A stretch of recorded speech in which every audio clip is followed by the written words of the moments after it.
Buenas noches, mis hermanos. Un gusto y un placer poder estar ante ustedes nuevamente para poder transmitir la palabra.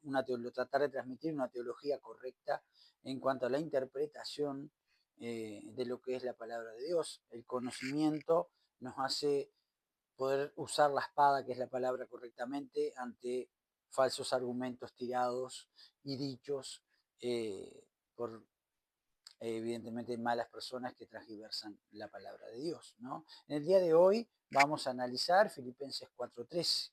Todo lo puedo en Cristo que me fortalece, dice ese versículo. Pero en realidad, todo puedo hacer si me lo propongo porque Cristo me fortalece. O sea, si yo quiero subir a un edificio y quiero volar, lo puedo hacer porque Cristo me fortalece. Si yo quiero llegar a tener un yate, una mansión, que la puedo llegar a tener, pero eso se hace mediante el trabajo duro, no con mis deseos. eh, y esto muchas veces es sacado de su contexto para decirte que si lo deseo, lo puedo conseguir. Y no lo podemos conseguir. Después eso no sucede, ¿verdad? Y nos sentimos profundamente frustrados. Siempre lo digo, cuando se transmite una mala interpretación de un versículo, ¿verdad? El todo lo puedo en Cristo que me fortalece, no es que puedo tener todo lo que yo quiera. Cristo no es un genio de la lámpara que si a mí se me antoja tal o cual cosa, me va a conceder porque a mí se me antoja tal o cual cosa. Y porque lo grite y lo declare, no se me va a conceder, porque no es un genio de la lámpara. Él no es un viejito senil, barbudo, que está allí para complacernos en todo lo que nosotros quieramos, que es lo que muchas veces se enseña cuando transmiten este versículo: todo lo puedo en Cristo que me fortalece, ¿verdad? Bueno, entonces, ¿cómo analizamos correctamente este versículo? Este versículo se analiza correctamente en el concepto histórico, exegético, hermenéutico y homilético. Todo.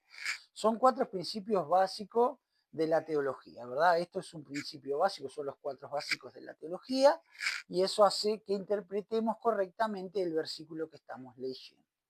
Entonces, vamos a ir al concepto histórico de Filipenses 4:13. Perdón. Bueno, Pablo en aquel tiempo se encontraba preso en la cárcel de Roma, en la cárcel mamertina de Roma.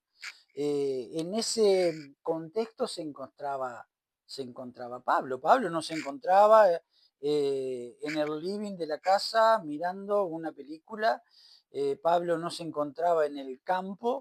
Pablo estaba preso, esperando para ser sacrificado. ¿Por qué digo esto? Bueno, César Nerón, que era el que gobernaba en ese tiempo, todo esto sucedió por los años 60 al 62, más o menos. En esos años eh, se hizo esta carta, hizo Pablo esta carta. No es que la haya hecho él. En esos tiempos él se encontraba preso y venía un amanuense, que era un secretario. Entonces Pablo transmitía desde la cárcel al secretario que estaba del otro lado de las rejas, al emanuense, y el emanuense apuntaba, el secretario apuntaba todo lo que Pablo decía. En ese contexto se hizo la carta. Pero como estaba diciendo, César Nerón era muy, pero muy perverso, muy malo. Él capturaba a los cristianos, a los seguidores de Cristo, los empalaba vivos, ahí empezaban a desangrarse, y eran usados en el Coliseo romano, en el cual hoy, si tú vas a Roma, lo puedes ver, y allí al lado está la cárcel donde Pablo estuvo preso. Eh, Estaban empalados los cristianos y allí lo usaban como antorchas humanas, o sea, vivos y empalados, los prendían fuego. Y eh, mientras tanto, en el Coliseo, otros cristianos luchaban por sus vidas contra leones, contra tigres, contra soldados, ¿verdad?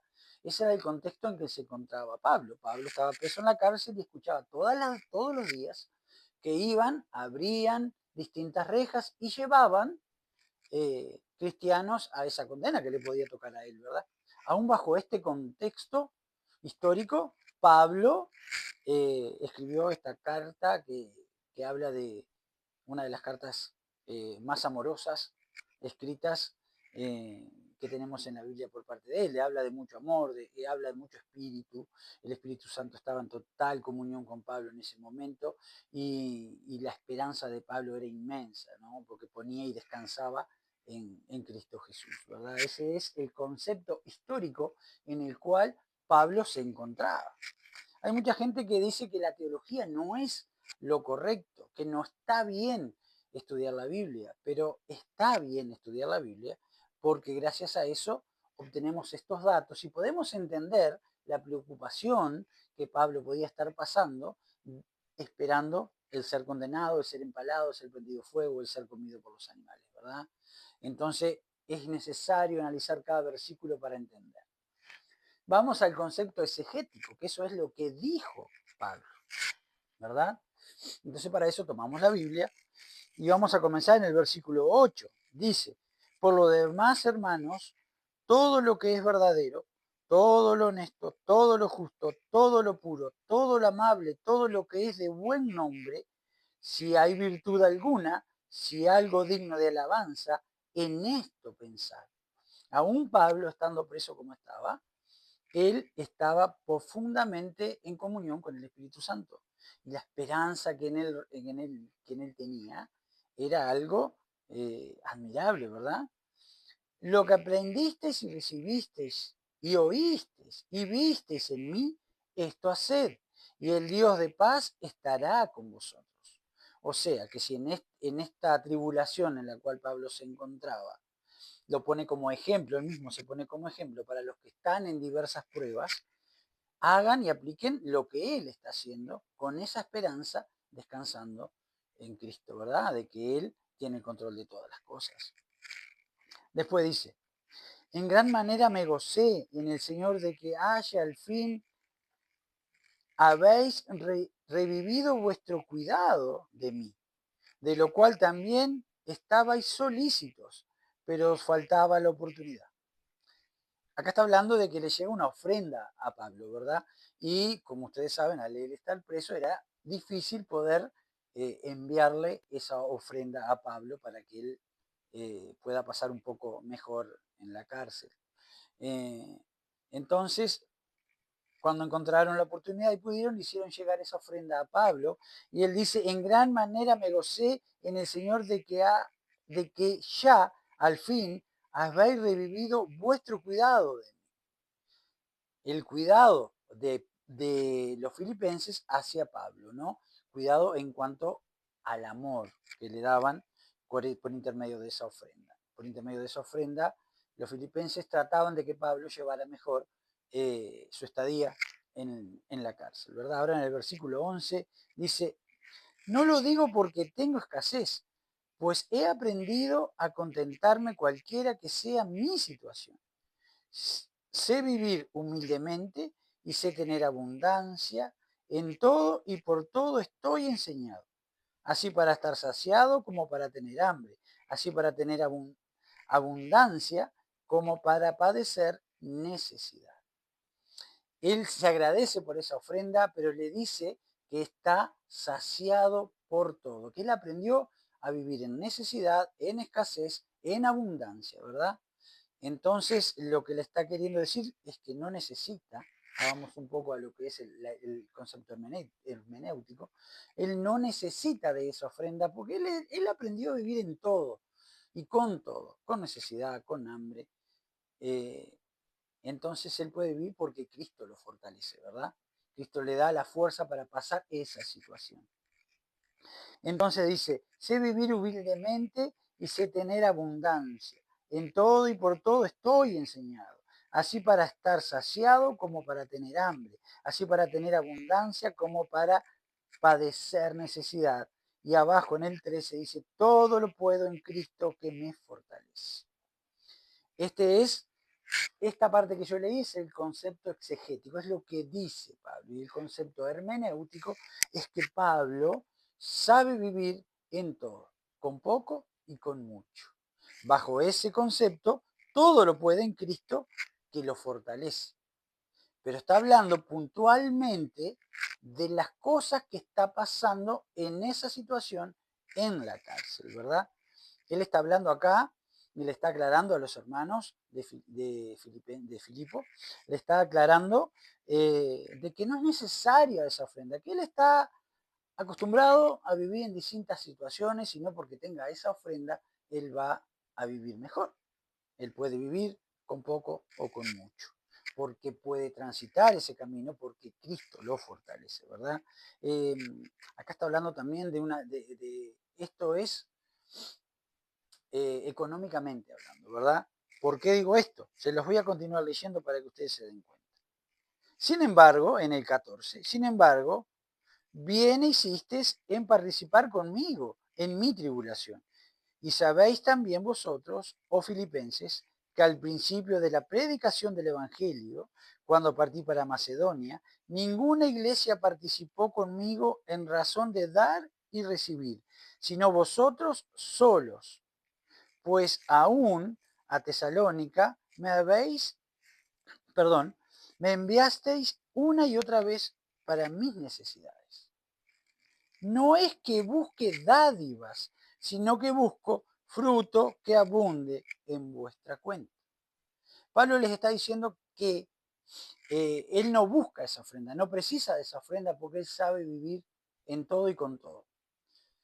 Pero sí buscaba el fruto que el Espíritu Santo ocasiona en las personas para que den incondicionalmente sin esperar nada a cambio.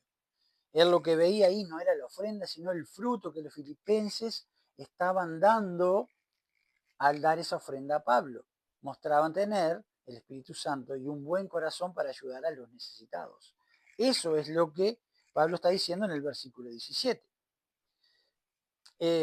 Y en el 18 dice, pero todo lo he recibido y tengo abundancia. Estoy lleno habiendo recibido de Epafrodito lo que enviasteis. Olor fragante, sacrificio acepto, agradable a Dios. ¿Por qué dice eso? Porque esa ofrenda es un olor fragante, sacrificio acepto, agradable a Dios, porque los filipenses le dieron esa ofrenda a Pablo de corazón. De eso se trata. Pero para que vean que se está tratando todo el contexto de estos versículos, se está tratando de la parte económica. En el versículo 19 dice, mi Dios, pues, suplirá todo lo que os falte conforme a sus riquezas en gloria en Cristo Jesús. Quiere decir de que si los filipenses empezaron a pasar mal porque le dieron todo el dinero a Pablo, ellos se quedaron económicamente sin cómo sustentarse, Dios saciará todo lo que a ellos les falte conforme a sus riquezas en gloria en Cristo Jesús. Eso es lo que está diciendo el 19. Y el contexto general está hablando de la ofrenda que le están dando a Pablo. Entonces, el todo lo puedo en Cristo que me fortalece, hablando ahora de la parte homilética, cómo aplicarlo, se trata de esto, que en pobreza todo lo puedo en Cristo que me fortalece. En escasez, todo lo puedo en Cristo que me fortalece. En enfermedad, todo lo puedo en Cristo que me fortalece. En abundancia, en dolor, en distintas tribulaciones, puedo transitar esas tribulaciones porque Cristo me da la fuerza para poder pasar estas situaciones en mi vida. Pero no quiere decir que voy a tener todo lo que yo quiera porque Cristo me fortalece. Todo lo puedo en Cristo que me fortalece y en eso puedo adquirir todo lo que yo quiera en este mundo. Es una interpretación muy, muy errada. La interpretación correcta, la homilética correcta, es que en pobreza, en escasez, en enfermedad, en abundancia, en dolor, todo lo puedo transitar porque Cristo me da la fuerza para transitar esa situación. No quiere decir que va a desaparecer la situación así, no quiere decir que va a desaparecer la situación que estás pasando por arte de magia. La figura homilética utilizada en este caso sería algo así, algo así. Este es el lápiz, lo tomo en la mano y puedo escribir porque la mano lleva el lápiz a la pizarra. ¿verdad? El lápiz por sí solo, si yo lo dejo arriba del escritorio, no va a escribir. Entonces, voy a esto, a ver si ustedes me entienden. El lápiz escribe a través de mi mano. Yo puedo pasar esta situación de pobreza a través de Cristo, puedo superar la situación de pobreza.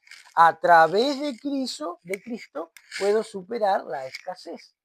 A través de Cristo puedo superar las enfermedades, la abundancia, el dolor. Porque Cristo me guía, como yo guío el lápiz a la pizarra, Cristo me guía y a través de Él, porque Él me da la fuerza y todo lo puedo en Cristo que me fortalece, puedo transitar los problemas que te pasan. Siempre hay que hacer un análisis, para terminar, siempre hay que hacer un análisis exegético correcto, basado en estos 4 principios básicos de lo que es la teología. El concepto histórico, exegético, hermenéutico y homilético.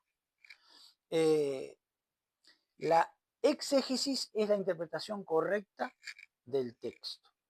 Y la eisegesis es el poner en el texto lo que yo interpreto modificando el texto. Eso es eisegesis.